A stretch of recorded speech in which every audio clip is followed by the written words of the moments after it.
I'd like to start by acknowledging the traditional owners and custodians of the country on which each of us is currently on today. I also pay my respects to the elders of all the country that people are joining us from today. Additionally, I want to acknowledge Aboriginal and Torres Strait Islander people's resilience, their cultural heritage, and their continuing connection to land, waters, and community across Victoria and Australia. I pay my respect to elders past, present, and emerging, and I extend that respect to any Aboriginal and Torres Strait Islander people joining us here today. I would also like to acknowledge the First Nations people of the different lands across the world we are utilising today, as we are dispersed digitally, and that this digital technology is grounded upon the servers, the storage, the buildings this all requires. Nothing is ever completely virtual. I especially acknowledge the people of those lands which are unceded and pay my respect.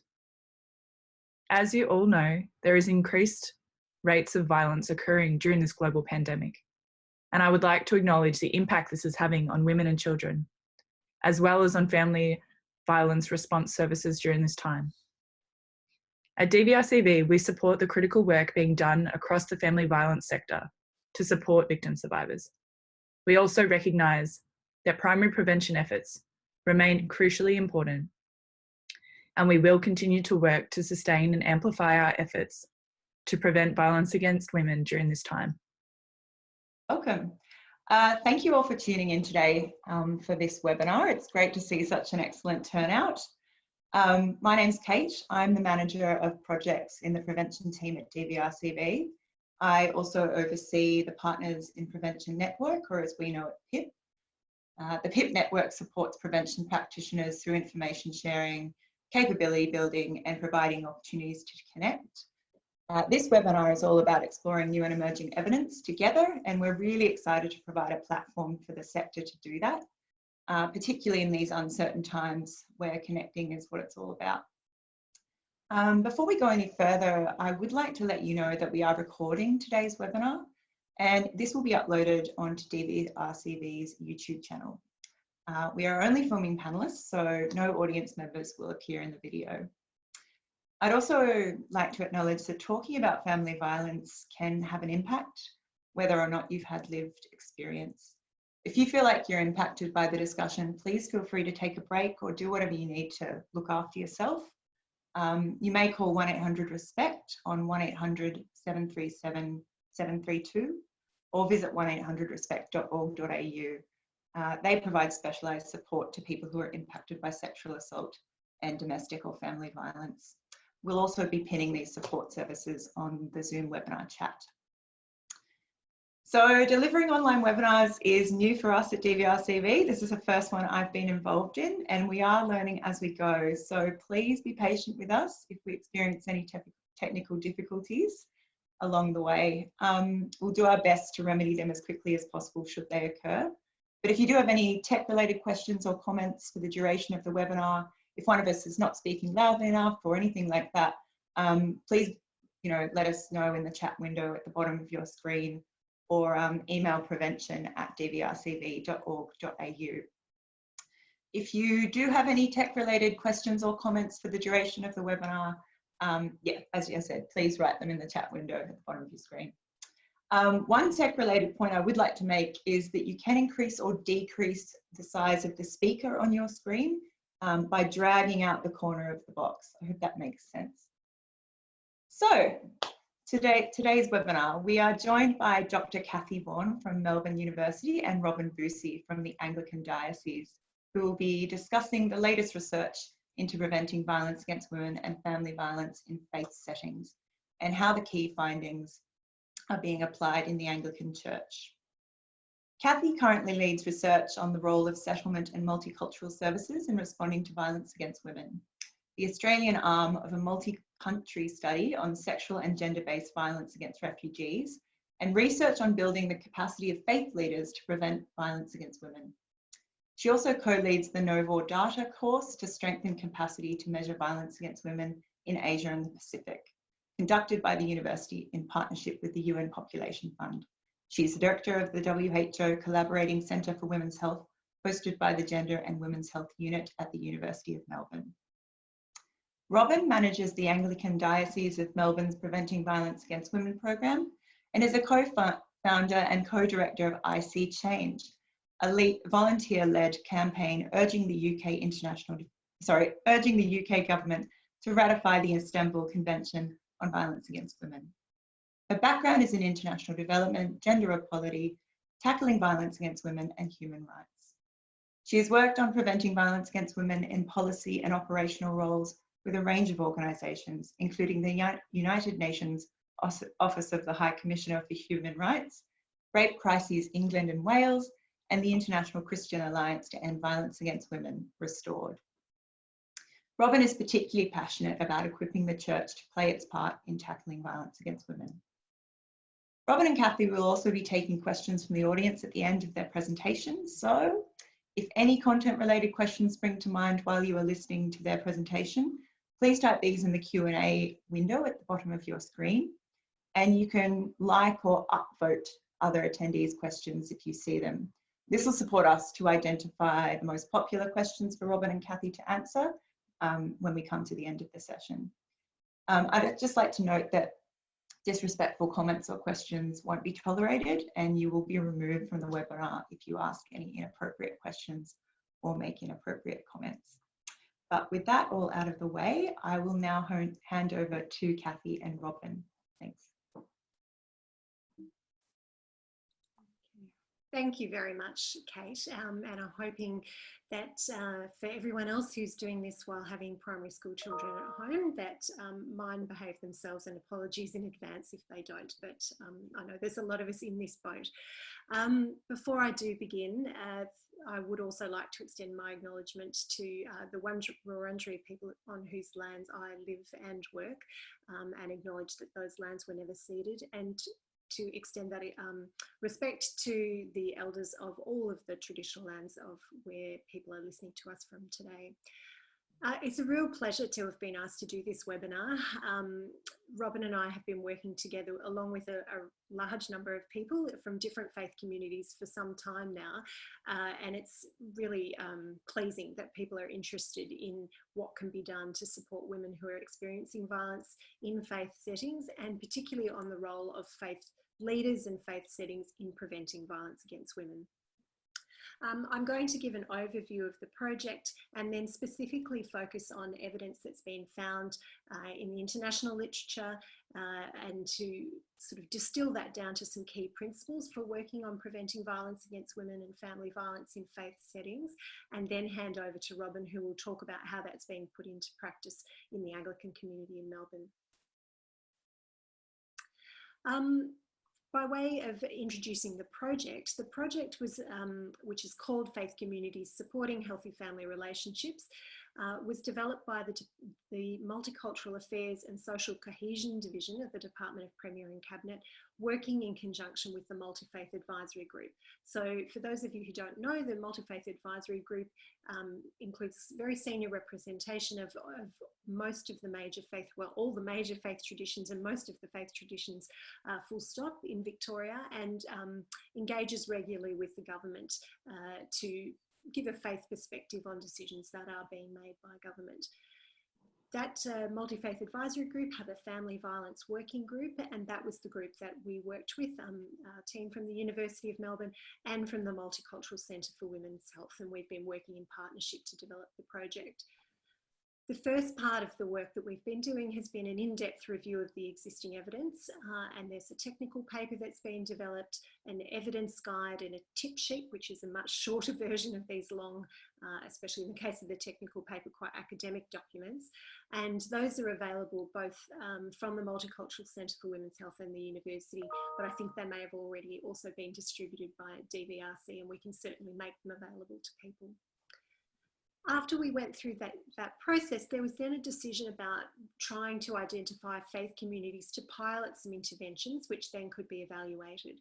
And deciding which communities the project worked in was really a decision of the Multi-Faith Advisory Group themselves, but it was done on the basis of assessing the readiness of different communities to engage on the issue of family violence and violence against women, as well as the need, so which communities may have had funding in the past, because already through the Multicultural Affairs and Social Cohesion Division, a lot of money was being directed for prevention work in faith communities, but some other faith communities had no funding to date, and which groups were representative and really sort of engaged on the issue. In the end, the Multi-Faith Advisory Group decided to conduct pilot projects in the Anglican, Buddhist, Sikh and Uniting Church communities, and a project through the Faith Communities Council of Victoria, who've decided to focus specifically on working with the Hindu community. So that includes some of the older faith traditions in Victoria, such as the Anglican Church, but also some of the new and very rapidly growing communities. I mean, obviously, members of the Sikh community have been in Australia for an awfully long time, but there are a lot of newer arrivals who are in the Sikh community, and it's one of the quickest growing faith traditions in Victoria, so sort of different ends of the spectrum. And our role at the university now, having developed those resources, is to work with those pilot projects to try and evaluate the outcomes of their pilot projects and what can be learned from them.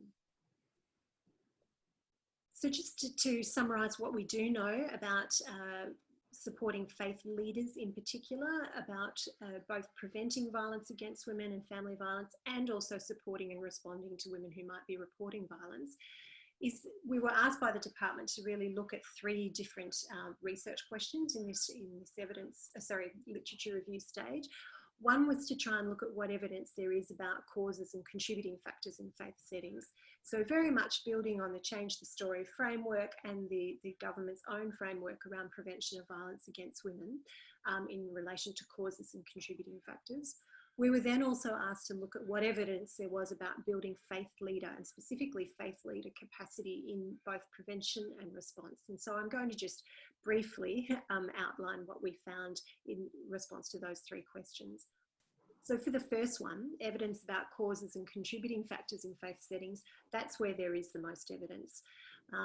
That could be summarised in under these dot points. So firstly, that historically there's been a failure by the domestic violence response sector, by the women's movement, by all of us working in the response to and prevention of violence against women to really engage deeply with faith leaders and faith communities.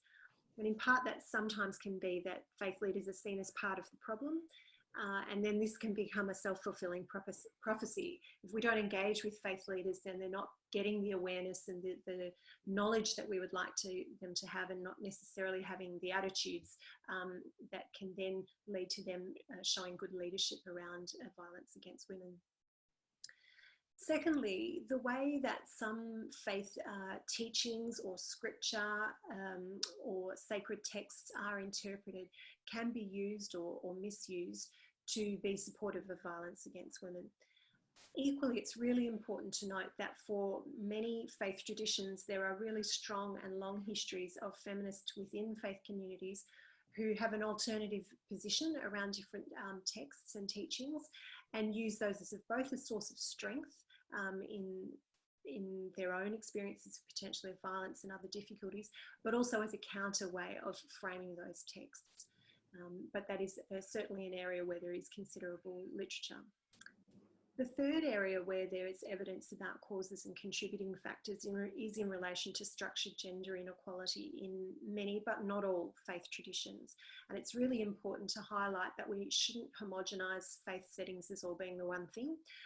Obviously, just talking about the pilot projects that we're working with, they're incredibly diverse from each other, and the way those settings are structured is very different. But even within faith traditions, there's a lot more diversity than people outside those faith traditions often realise. And I know that's something Robyn might talk about in relation to the Anglican community in Australia. But where there is structured gender inequality and women not being able to hold leadership positions within a faith community, that can reinforce a certain position of women and attitudes to women which might be supportive of violence. In some faith traditions, there are quite difficult barriers to divorce. So the faith tradition I was brought up in as growing up in the Archdiocese of Ballarat as a Catholic, it's very clear that there are substantial barriers to divorce for women in that tradition, and that makes it really difficult for women who are experiencing violence to be able to leave a partner who might be using violence against them. There's considerable evidence also about denial and silence, which researchers in the United States who've been working in this area for decades refer to as the holy hush, about not presenting a faith tradition in a negative light to outsiders. So keeping things within the community, trying to protect the reputation of the faith community, which can then mean women are silenced if they're talking about difficult experiences. But it also might refer to the denial that these things could happen in our community. And that is also something where there's considerable evidence that happens in faith settings, as it does in many other communities.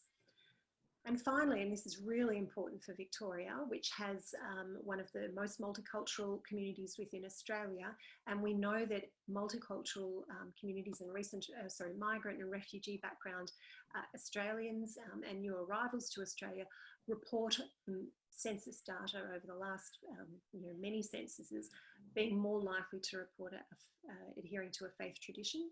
And we see that there is a real intersection between culture, religion and the experience of migration that can potentially contribute to some of the other barriers that I've mentioned above. So for example, literature where faith leaders from certain faith traditions have been interviewed saying, well, we don't want to talk about negative things that go on in our community because we already experience a lot of racism and discrimination and xenophobia. We don't want to reinforce that by talking about problems within our families. It can also be in relation to faith leaders themselves potentially not having a great understanding of Australian law and expectations in Australia, which can then reinforce difficulty in them supporting women who might be experiencing violence.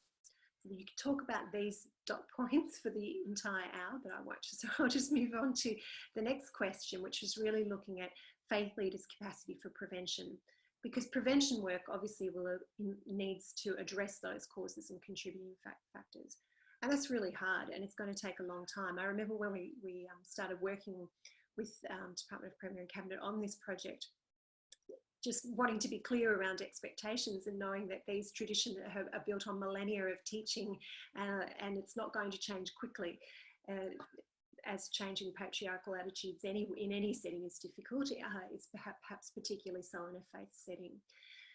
So we do need to provide resources for faith leaders and build their capacity to contribute to prevention. But I must say, when you compare it to the response side, which I'll talk about in a minute, there's considerably fewer interventions and resources specifically for faith leaders that have focused on prevention. There's the best evidence actually comes from Victoria if you look internationally. So there are two key Victorian case studies, the Northern Interfaith Respectful Relationships Project and the Challenge Family Violence Project, where they've been evaluated and there are lessons available about the difficulties in doing prevention work with faith leaders, but internationally there's not a lot known about working with faith leaders in prevention settings. There's emerging evidence, and some of it is extremely promising, from the What Works program that DFID, the UK Department for International Development, have funded working with faith leaders in sub-Saharan Africa. What is less clear is how those resources from low and middle income countries can be translated to working in a high income setting like Australia. And it must also be said that most of those resources are for faith communities rather than specifically for building capacity of faith leaders. Moving on to thinking about faith leaders' capacity for response, there are relatively more examples here, and there's actually quite a lot of resources and toolkits and manuals and so on that have been developed. And in the technical paper that we have prepared and I think has been circulated to people, there is a list of a whole lot of online resources, and most of which are in that response end of the spectrum. While there are a lot of examples, many of them haven't been evaluated, so the evidence of how effective they are in actually supporting faith leaders to support and respond to disclosures of violence is less clear. What they do all share in common, or mostly share in common, is a focus on building awareness of forms and causes of violence, training to respond to disclosures that prioritise women's safety rather than, for example, prioritising marriage. They work to try and increase faith leaders' knowledge of and connection to local services, and then really focusing on providing women with spiritual support and knowing that that's faith leaders' area of expertise, and acknowledges that faith is an incredible resource for many women who have experienced violence. And I think that that's important for the secular domestic violence sector to understand about the depth of strength that many women do draw from their faith in instances where they're experiencing violence. And finally, a lot of the resources, or actually not as many as should, but some of the resources that are out there for supporting faith leaders' capacity to respond also provide information on how they might contribute to holding perpetrators to account. Something that it's difficult for all of us to do, and particularly important in the faith setting. The resources emphasise building bridges and two-way learning. So both asking whether a faith setting is a safe place for a woman to disclose that she's experiencing violence, is that something that's going to be safe for her to do? But equally, asking domestic violence services to ask themselves, is their service a place where it's safe for a woman to disclose her faith? And so that it goes both ways. There needs to be safety and recognition of the difficulties that arise from disclosing violence and the risk that that might entail for women, but also supporting women in DV services to talk freely about their faith and the importance that that has for many women as a central part of their lives and selves.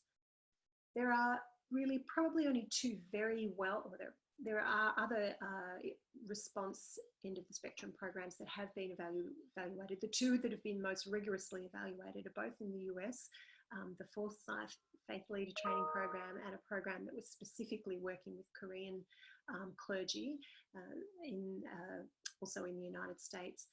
Both of those programs took a different approach. So the Forsyth Faith Leader Program was a face-to-face engagement, training and mentoring program, whereas the project working with Korean clergy was an online program. So we do have some evidence about how to go about building faith leader capacity for both prevention and response, but there are really big knowledge gaps. So whilst it's a long document that we've prepared, there's a lot that's missing. So, for example, the first thing to say, is that the bulk of the literature, both peer-reviewed and grey literature, is from the Abrahamic traditions, and it's overwhelmingly from Christian traditions, and then also from Muslim and Jewish communities.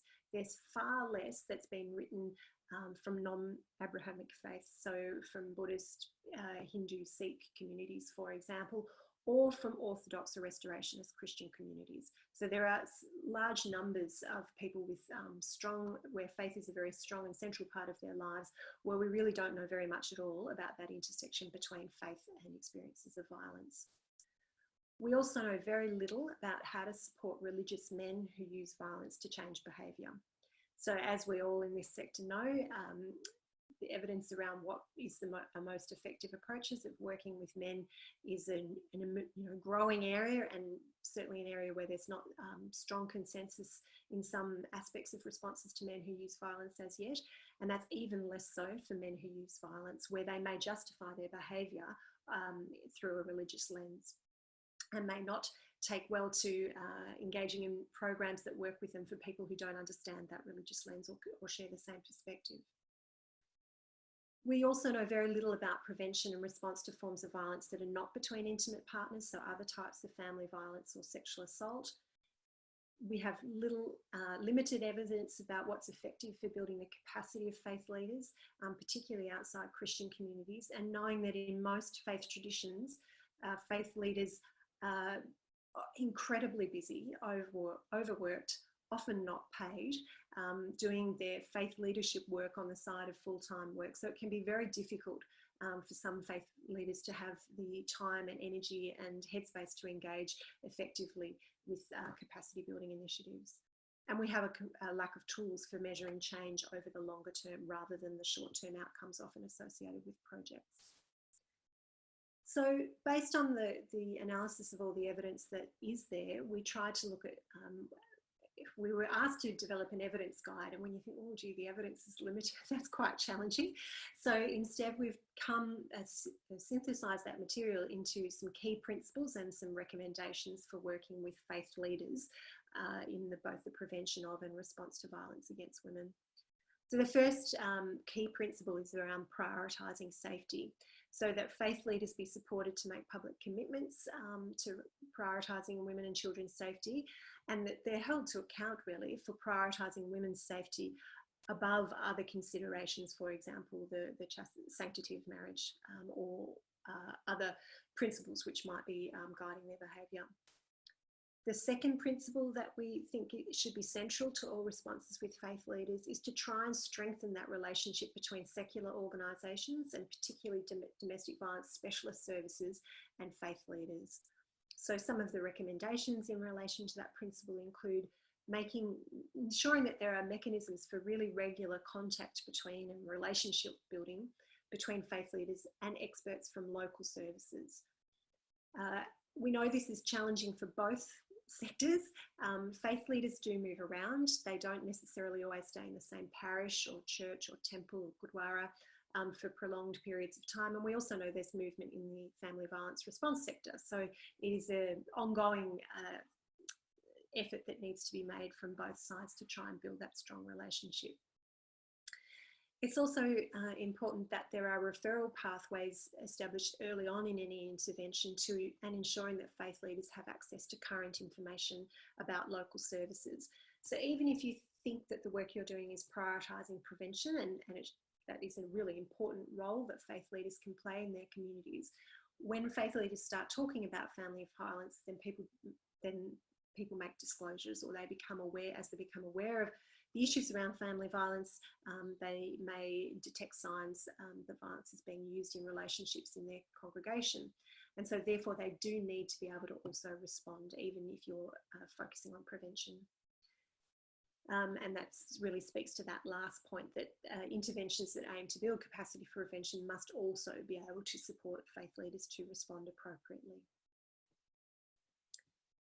The third principle that we would suggest is that interventions should be co-designed and co-delivered, and that's co-designed by both domestic violence specialist services and people with expertise in that sector, and by faith leaders and faith communities themselves, so that faith leaders and members of faith communities are able to contextualise the materials, to draw examples from scripture, to draw examples from the way local faith communities organise, because the organisation of different faith traditions is highly varied, and that's one of the real challenges when you've got toolkits and manuals that have been developed for quite hierarchical, often quite hierarchical Christian traditions.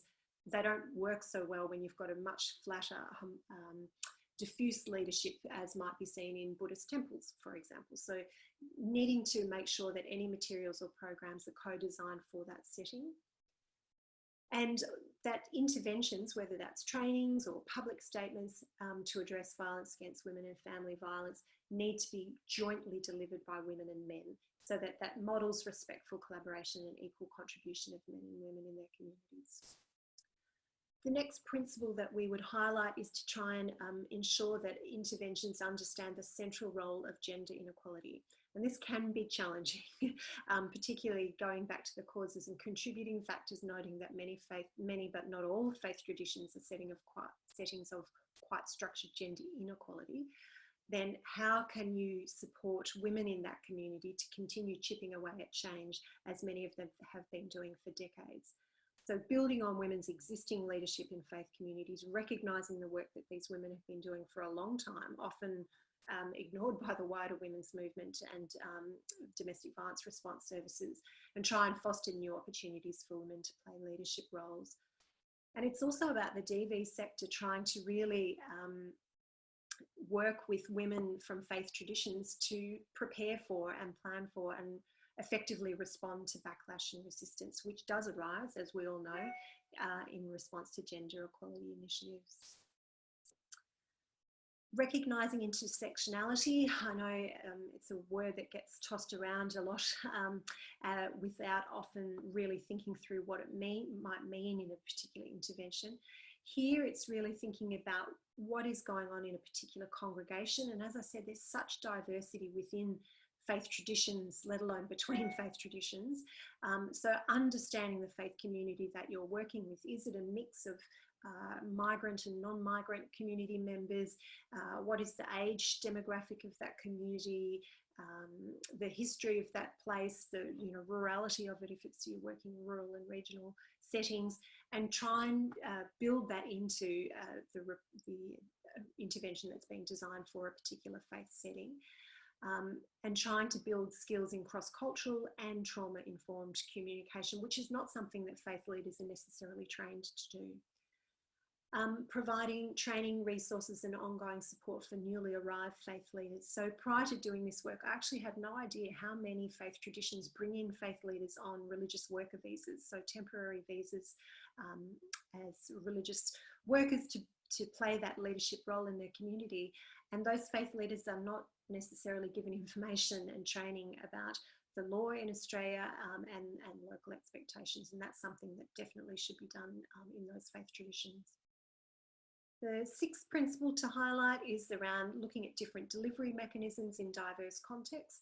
So interfaith approaches, there's a role for interfaith approaches, but they need to really carefully consider the similarities and differences between faith communities, because bringing people together from a broad range of faith traditions to try and discuss things like gender inequality is very difficult when everyone's at a different starting point, and can end up with people kind of shutting down rather than opening up a discussion.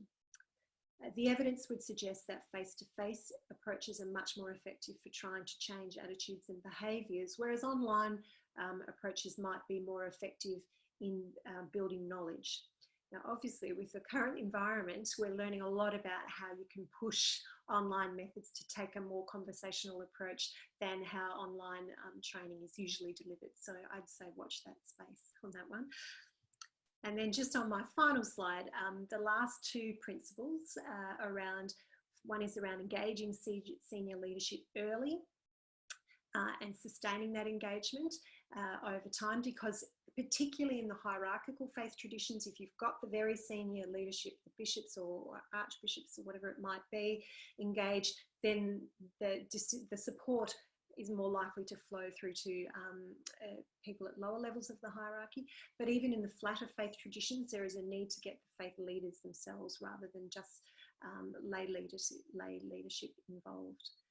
And I would like this project and all work that anyone listening is doing in faith communities to try and contribute to the evidence base.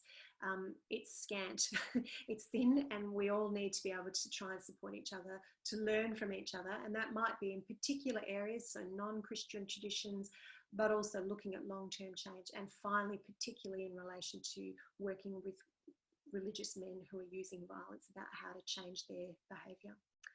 So I'm going to stop there. I've talked well and truly long enough, and hand over to Robyn, who will speak about how some of these principles might be being applied in the pilot that's going on in the Anglican Diocese of Melbourne.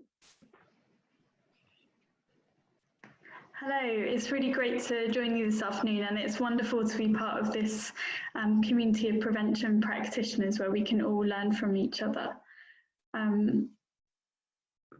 Just make sure I can change my slides, it's okay. So before I begin, I would like to acknowledge the Boonwurrung people, the traditional owners of the land that I'm joining you from today. I'd like to pay my respects to their elders, past, present and emerging. And as we gather to talk about violence against women, I'd also like to acknowledge the violence that my country has perpetrated against Indigenous people here. And to acknowledge the ongoing impacts of that trauma and the ongoing colonisation. So today I'm going to be sharing what prevention can look like in a faith-based context, looking particularly at the Anglican Church in Melbourne. So to get started, I would like to give you an introduction to the Anglican Church in Melbourne. So the diocese covers a geographical area of Melbourne and Geelong. It's very diverse in terms of theological traditions. So on one end, you have churches that are trying to integrate metaphors of God as a mother. On the other hand, you have churches where women don't preach or can't be in leadership. We have a diverse range of congregations, including South Sudanese congregations, Chinese congregations that are Mandarin or Cantonese speaking, Arabic speaking congregations, and many others. Some of our churches are actually mainly women in the leadership and in the congregation, so it's not always what we might think about in a church community. And it's also important to acknowledge, as Cathy said, that within the Anglican Church there's been a great movement towards equality. So now we benefit from women leaders at every level, deacons, priests and bishops. And I just wanted to share a photo of our wonderful women bishops in the Melbourne Diocese here today. Oh, and another point I thought was useful to think about is that actually Anglicans are spread everywhere, and that actually I know Anglicans who are working in the rolling out of Orange Door and working in women's health services, so it's not always the obvious split that you think about. So the diocese has a Preventing Violence Against Women programme. It's actually got quite a long history of doing prevention work. Historically, it's been done by an external consultant, but the diocese did a review of the work and decided actually we want to go a lot further and a lot deeper with this, and to do that we need an internal role to help to drive that forward. So that's where my role in the current programme was born. It's a programme that's funded partly by the Church and by Anglicare Victoria, Brotherhood of St Lawrence and Relationship Matters, so it's a real partnership approach. And we benefit from the expertise of these organisations as well. They're on a governing committee and they hold me to account and ask great questions to keep things on track. The programme covers response and prevention, so although it's a prevention programme, it was important to put in the response in place to make sure that we had that safety first approach. And it includes training, developing resources, developing policies and procedures. And the programme has been designed in consultation with a group of church leaders who are lay and ordained. Lay means anybody in the church who is not ordained, basically, who's not a priest. So I'll be using that term quite a lot because they have an important role to play alongside the ordained leaders. In the top picture there, you'll see the task force. We're celebrating our first year there, an excuse for some cake. So as part of the programme, we have been doing this pilot project working alongside the Department of Premier and Cabinet and the University of Melbourne and the Multicultural Centre for Women's Health. So we're trying to develop and test a whole of organisation approach in a faith-based setting. So we've taken the schools approach, which seemed to be more appropriate to a faith setting than what was happening in the workplace, and to adapt that to a faith setting and try that out.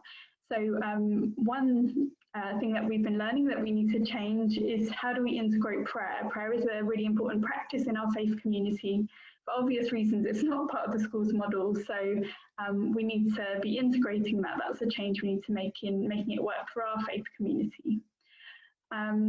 And so we're now at the stage we're at the understanding where you're at stage. So just as COVID-19 and lockdown hit, we just started to do the gender assessments of churches. So it's getting really exciting. It's quite disappointing to have to put that on pause. We're looking for other ways that we can do that at the moment, be creative online.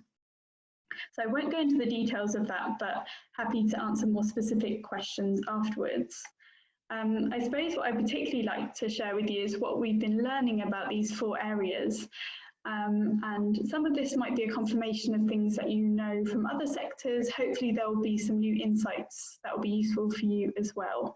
Can't cover everything today, so do feel free to get in touch with me afterwards if we don't manage to discuss your question. So to begin with, in our experience, we found that it's been really vital for the programme to be led by people of faith, for people of faith, and ideally having somebody who's based within the organisation. This has been really important because we have greater faith literacy. We know the scriptures, we speak the same language, we know the current debates and tensions And we've been immersed in faith communities often for many years, so we have some understanding of how they work and how we might be able to go about starting to bring about change. There's a real opportunity for peer-to-peer influence as well, and messengers are important as we seek to bring about change. So we're, as people of faith, able to build trust and relationships faster within our own community.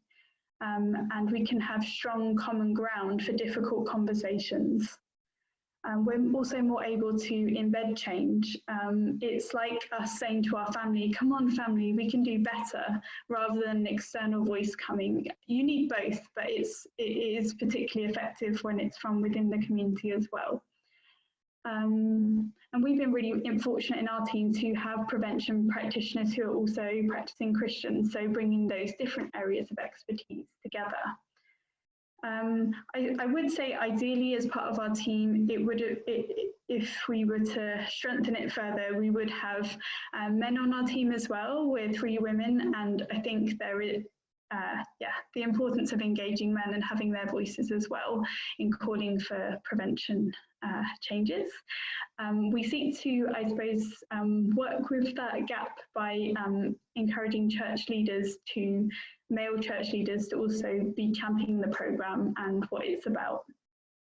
I suppose alongside that, the internal leadership, of course, has to be complemented, as Cathy has said, with the partnership of other organisations, bringing together different areas of expertise. So, as I've said, we're partnering with the Anglican agencies who are funding the programme, with Family Violence Services. We have Family Violence Services, the local Family Violence Service is invited to our training days whenever we hold a training day, and they help to co-deliver some of the material and answer questions. We run our material past family violence experts.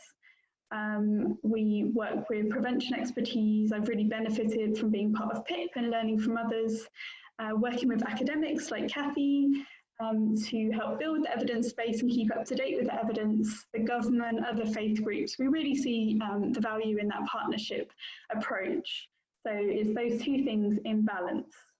As Cathy's alluded to, this kind of secular faith partnership can be uncomfortable, and partly because faith organisations have sometimes in the past tried to kind of sort things out themselves without looking to professional expertise sometimes, and that's had harmful consequences.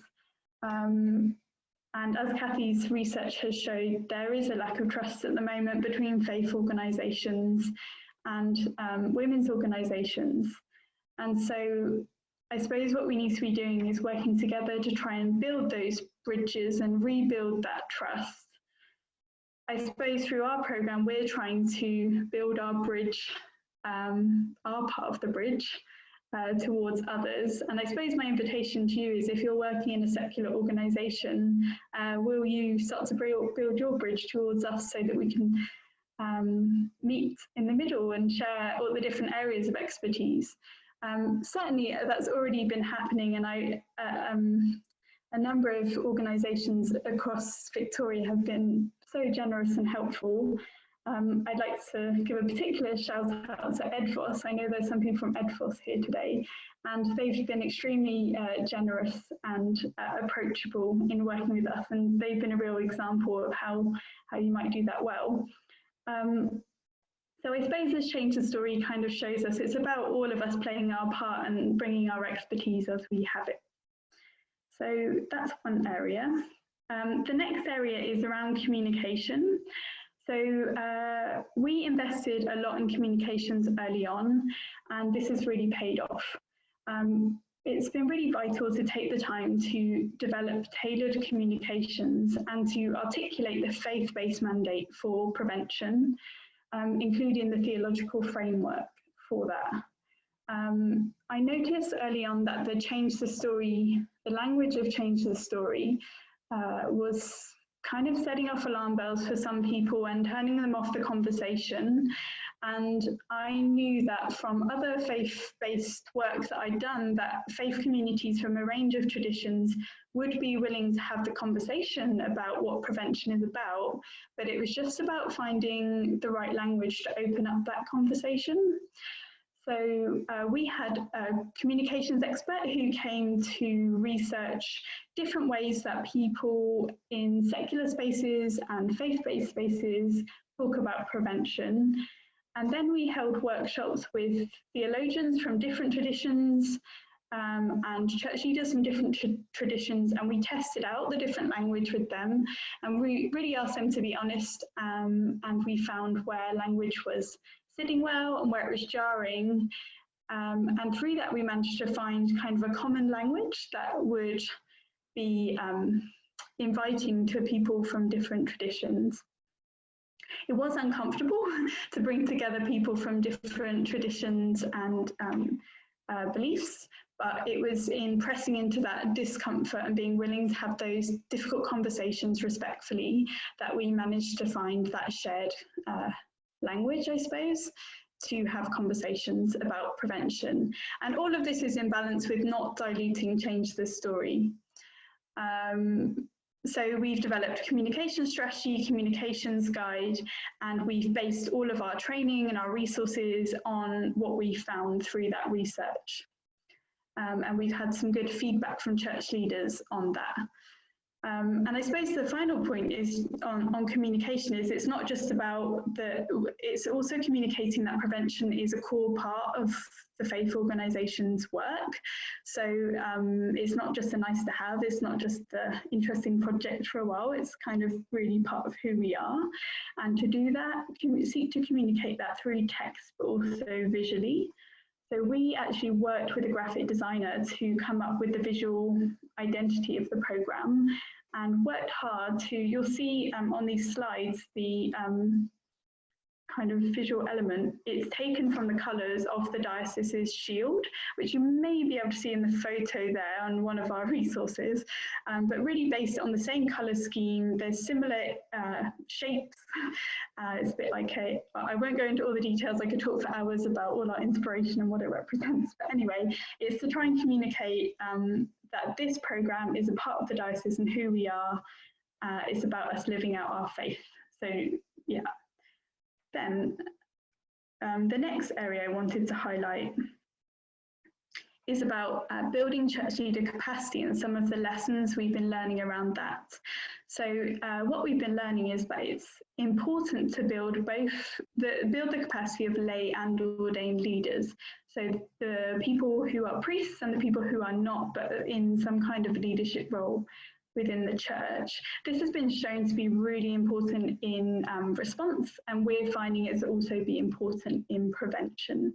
Ordained church leaders are really stretched and time poor, and actually what works effectively to bring about change in communities is when they can work in partnership with a lay person, whether they're in a paid role or not in the church.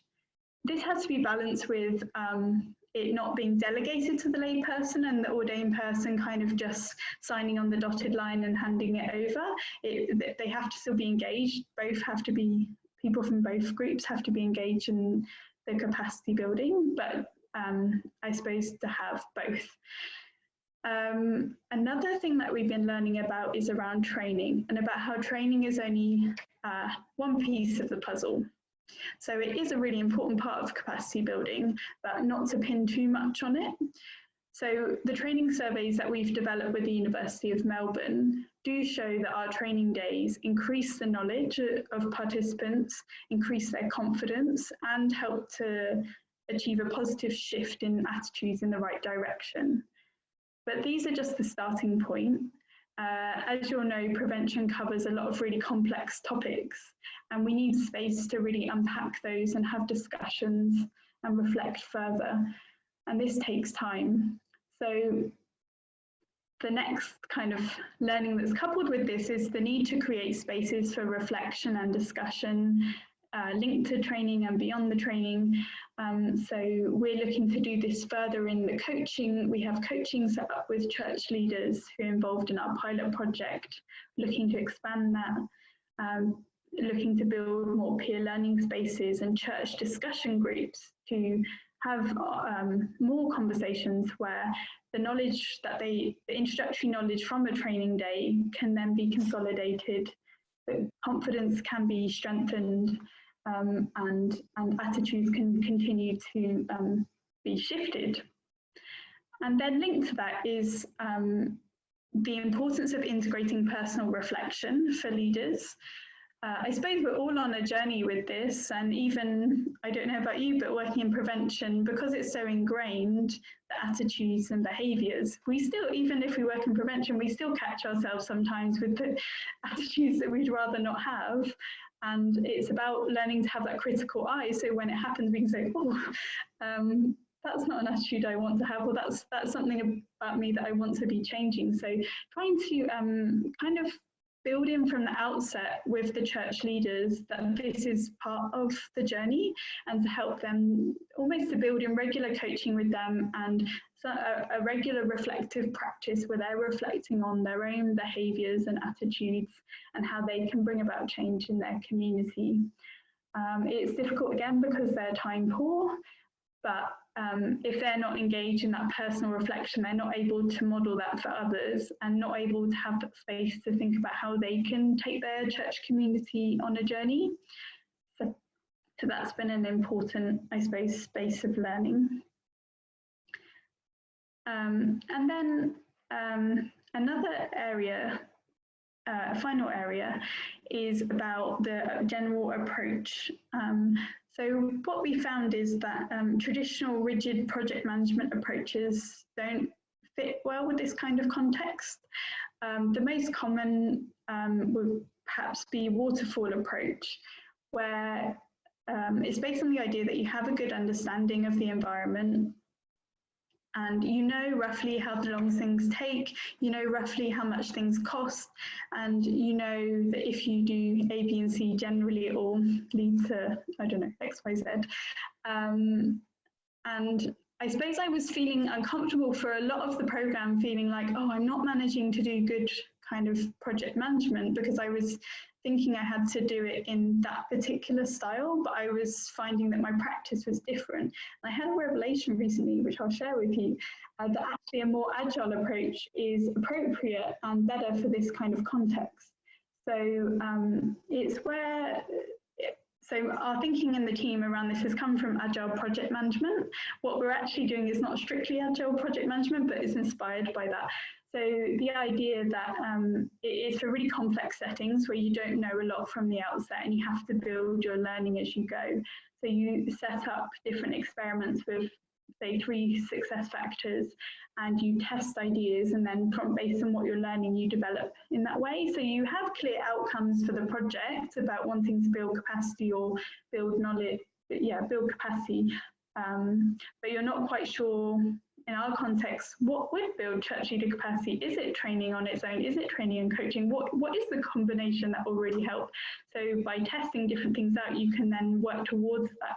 If you're too strict in the beginning, then you don't have that flexibility to really meet churches where they're at and actually give them what they're needing. So we found that this more agile approach has been helpful and liberating, and just by naming it has helped us to strengthen what we're doing in our team.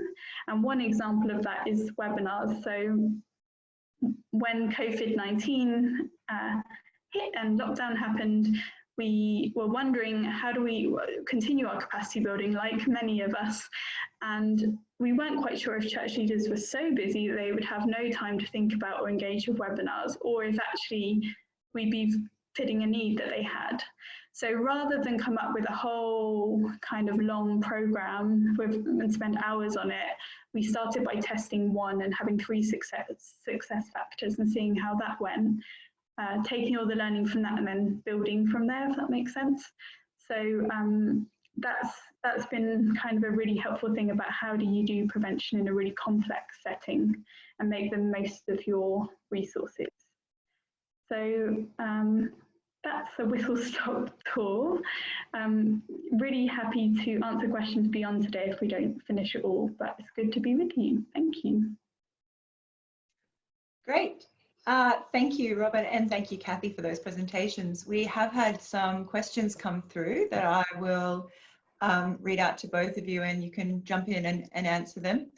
The first question, have there been any conversations with organisations such as No to Violence about the way they engage with issues of faith within their programs with men?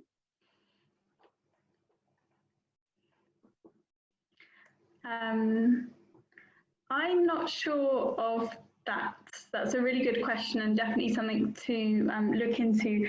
I have had regular conversations with No to Violence to get their input on our policies and procedures and guidelines, but I don't know in terms of how they work with perpetrators. It would be a good one to kind of build on, because it's a question we get asked a lot by church leaders, so I'll note that. Thank you.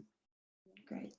And just to add to that, I think that there's certainly lessons being learned about programs working with men that are being supported by In Touch with men from particular faith traditions, but there hasn't been a structured, I guess, dialogue that I know of with No to Violence, and that would be something that would be, I think, a really valuable thing to come out of this collection of work, particularly as programs advance.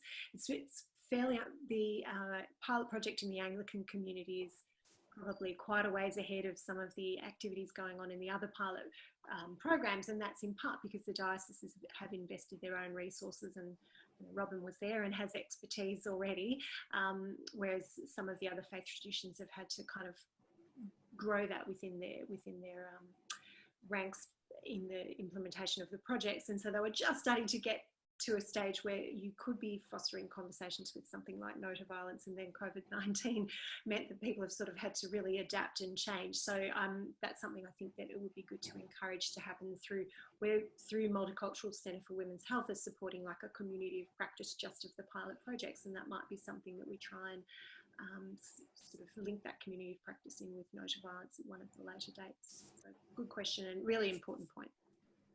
Great, thank you. I'll just remind everyone that if you do have questions, please write them in the Q&A box at the bottom, and we'll try and get to as many as we can. I'll also remind you to upvote ones that you'd like me to select for Robyn and Cathy.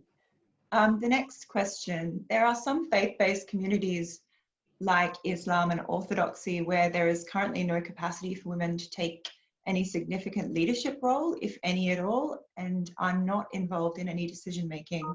How would you suggest approaching leaders in this context in a gentle but effective manner?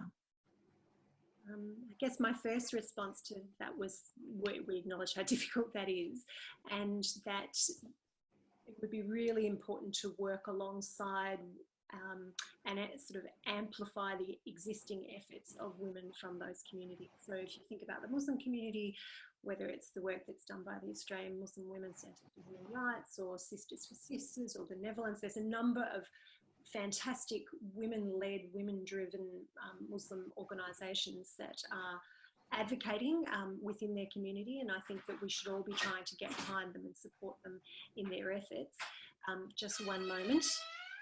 No, sorry, the 10-year-old, the emergency. So sort of supporting the efforts that are already there. And then I think faith tradition to faith tradition, there's opportunities for learning as well, where faith traditions that do have women in leadership roles working alongside other faith traditions. But I think from inside would be, I think, the best way from my perspective. Robyn, I don't know if you want to add to that. Yeah, it is a difficult situation to know how to start those conversations. I suppose as an encouragement, that's where it began. That's where it would have begun for us in our community, with those initial conversations, and due to the advocacy of many years, and we've seen change. I suppose I was going to say what Cathy said as well, but looking at maybe learning in other contexts, whether it's other Muslim contexts, or to see if there might be approaches that have been found to be helpful or that could be learned from. I think I wonder as well if it's helpful to have individual conversations, to start with individual conversations, just to start to understand the situation more, and within the community, individual conversations, not necessarily going to the leader directly, and get a bit of an understanding of where people are up to then move forward, and conversations that involve men as well. I'm happy to carry on that conversation with you afterwards if that's helpful, and point you to some things I'm aware of. Yeah, I think, I guess recognising that leadership takes different forms as well, and whilst ideally that would be in the kind of the ordained leadership within different faith traditions, that if we just wait till that happens, it's waiting a very long time. And obviously, in thinking about different Orthodox communities, you know, the work that women in the Jewish community have been doing for decades, chipping away to try and support their voices as much as possible.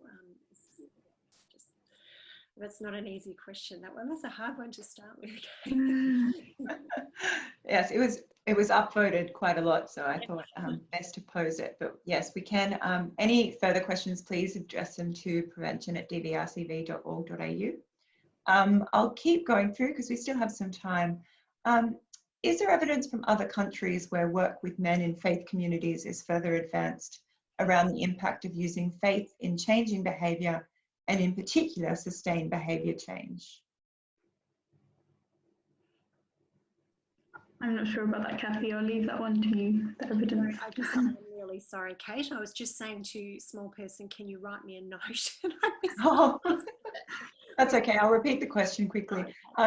Is there evidence from other countries where work with men in faith communities is a bit further advanced? Is there evidence? Sorry, can you hear me? Yeah, I can. And I did see that question in the list. Oh, great. Sorry. There is actually, there's growing evidence. As I was mentioned, I think in the slides, a lot of this evidence is coming from low and middle income countries.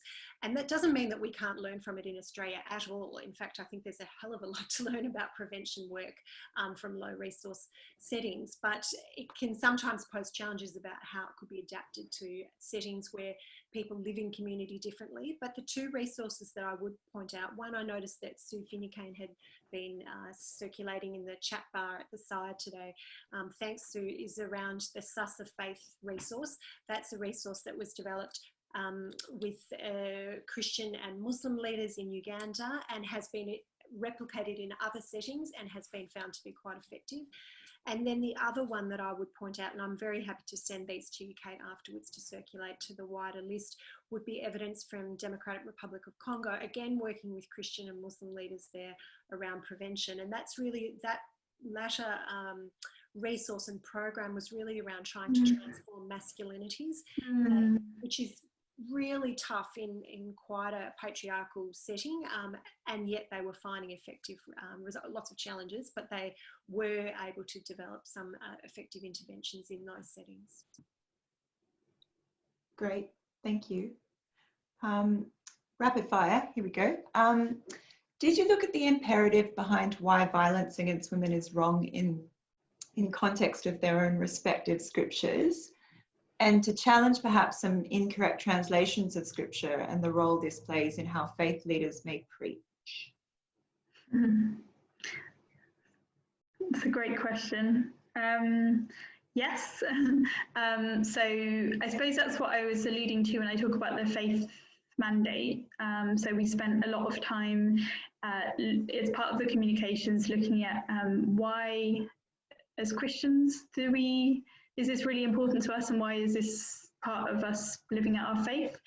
It seems like a silly question to ask in some ways, but it's actually really important to articulate that, to build that really strong vision, and perhaps not silly if we find that the church hasn't been as active as I would have liked it to be. So it's an important exercise to look at where from scripture do we have a really strong mandate to be taking action in this space.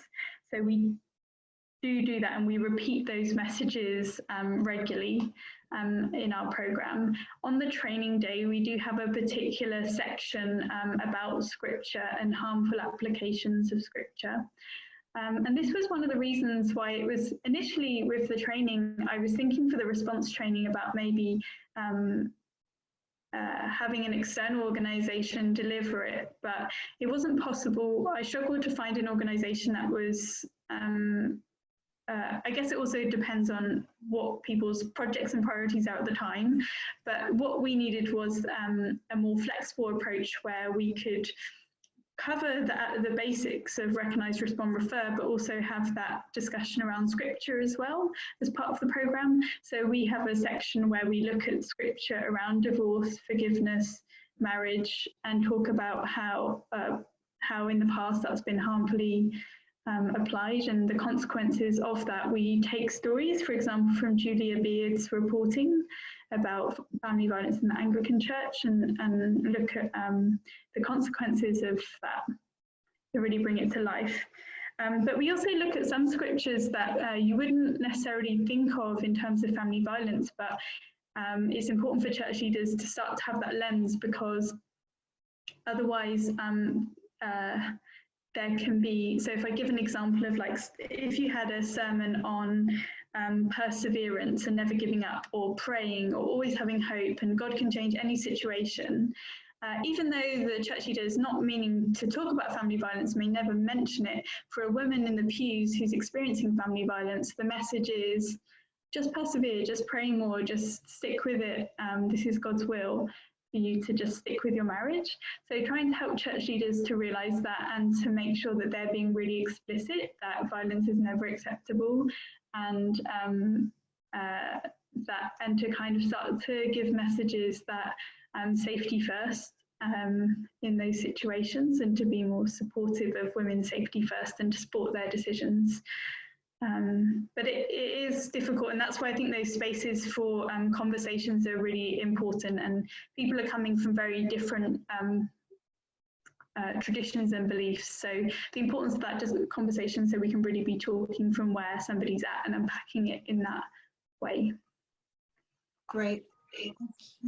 That's Kate, to one of the other questions about challenges of interfaith work as well, in that what Robyn's described is really important, but quite difficult in an interfaith setting. And this is where within faith work of people holding different perspectives on the one passage of scripture or the one sacred text, and being able to be in dialogue with each other about the interpretation of that text is really important. And that's nigh on impossible to do in an interfaith setting where people are working from different scripture and would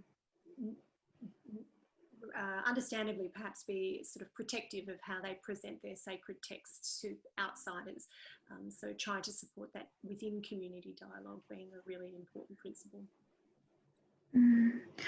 Maybe to build on the interfaith point as well, I think sometimes it feels like people who are not from a faith-based setting kind of don't, how to say it, I don't know, interfaith can seem more appealing, and it can be hard to understand why it's not as effective. But for some people from a faith, like obviously we want to do interfaith work and we want to build those relationships, but sometimes for a message to be particularly effective, it's better if it's, I guess, tailored to the specific audience.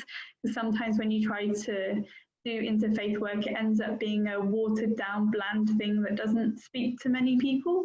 So just the importance of that really tailored language for each faith community, that's their language.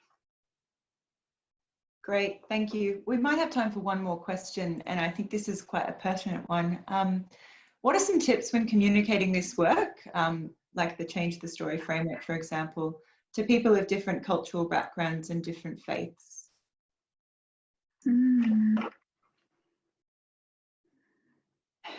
Maybe one tip each. Robyn, do you want to start or do you want me to? Yeah, I think thinking about messengers is really important. Who's conveying the message, and is it somebody that that the audience would respect or be willing to listen to? And I think it's about finding the right language. Obviously, we had to go through that process to find the right language, but perhaps looking into where conversations there have been conversations within that faith community about it in language that's been used. But I suppose being open to just having a conversation so that they can tell you if they can raise questions or push back if there's things that are jarring with them, just so you can continue the conversation. I can share our communications guide as well. It might have, I should know it off by heart, but it will have some more tips in there as well. Yeah, I think the first point I was going to make about who the messenger is, and you've already made that, Robyn, so that's really fantastic.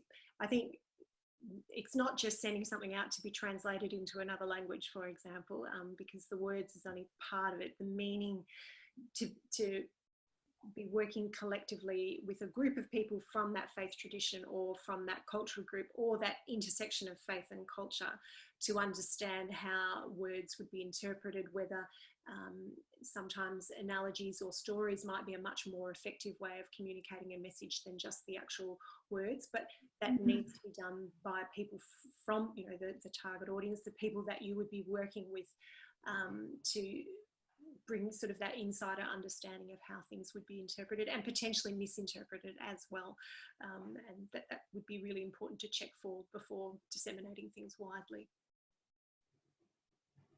Great, thank you both. As much as I'd love to continue, we are going to wrap up. I'd like to thank Robyn and Cathy for sharing your insights and expertise with us this afternoon about preventing violence against women in faith settings. We've had over 150 people tune in, which is a real testament to the importance of this research and the appetite across the sector for interrogating some of these issues. So thank you very much. We will share an edited recording of this webinar along with a link to the evidence paper and guide that Cathy and Robyn have spoken about today via the email you registered with next week. And we'll also share some of the resources we've mentioned along the way. You'll receive an email with a link for feedback from us soon. We'd really appreciate if you take 2 minutes to complete the survey. Our next PiP webinar will be held on the 27th of May at the same time, 1 till 2:15. We'll be joined by Jackson Fairchild from Rainbow Health, where we'll be discussing the latest research into the prevention of LGBTIQ family violence and how this intersects with preventing violence against women. We really hope you join the discussion. And I'll just finish my part by acknowledging that these are really unprecedented and lonely times we find ourselves in. And we at DVRCV are really committed to providing as many opportunities like this for us as a sector to come together and connect. So if you're not a PiP member already, I do encourage you to join. Take care, everyone, and thank you again to Robyn and Cathy. Bye.